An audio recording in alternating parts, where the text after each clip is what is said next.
Hi guys, Courage to Change, January 8th. I once emphatically told my family that their bickering was making our newly sober loved one nervous, and this might cause her to start drinking. I was shocked when I was told just as emphatically, well, let her. I realized that I was still trying to make everything smooth and easy for the alcoholic because I hadn't accepted that I was just as powerless over alcoholism and sobriety as I had been during those active years. It was then that I truly discovered how beautiful letting go and letting God can work.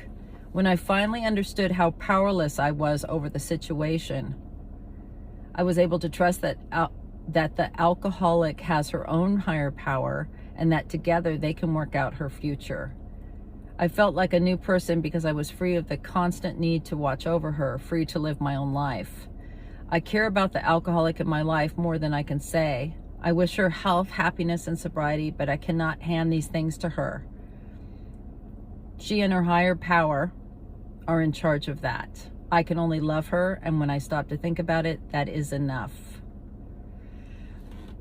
So this one's a hard one. It's so simple. There's not much I can add to this except for the fact that if you've done the steps with me, and we start the steps on the 10th, on Monday, by the way, if you need to join us for that. But when you do those steps, the 12 steps of Al-Anon, and you turn your will and your life over to a power greater than yourself, then you're trusting a higher power, right, with your own life. So why wouldn't you trust someone else's life to the higher power? You've got to turn everything over to a power greater than yourself. You really have to come to I really came to realize how powerless I was.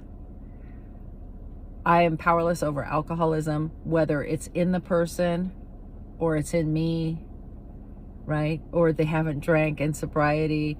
I am powerless over them. I am powerless over what's going to happen. I am powerless. And when I became powerless, I had to really imagine myself putting the car into neutral, right? And just letting go of the wheel. Like, what's that old country song? Jesus, take the wheel. They've got it right. But not only do I have to do that, I have to actually get in the back seat. I have to sit and watch the show. I have to be a passenger. I have to look out the window and see the scenery go by. I have to let Jesus take the wheel. That's a great song. I'm going to play that as soon as we're off of here. If you don't know what I'm talking about, Google that. Jesus, take the wheel. Country song. And listen to it. I'm not promoting any kind of religion. It's just kind of ironic that I use that example. You know, I am powerless over other people. And I think that you really realize how sick you are once the person, as a codependent, you think, okay, if this person just gets sober, if this person just quits using, if this person just,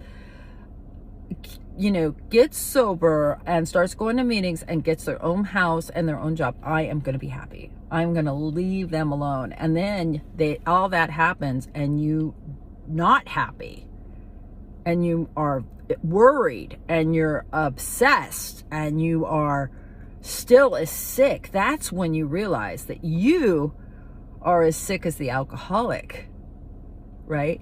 And you have got to get some help because it's not them.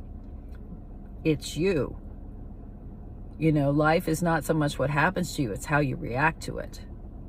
So you've got to get some new responders here. All right. So I love you all. Thank you for joining me, and I'll see you tomorrow. Bye.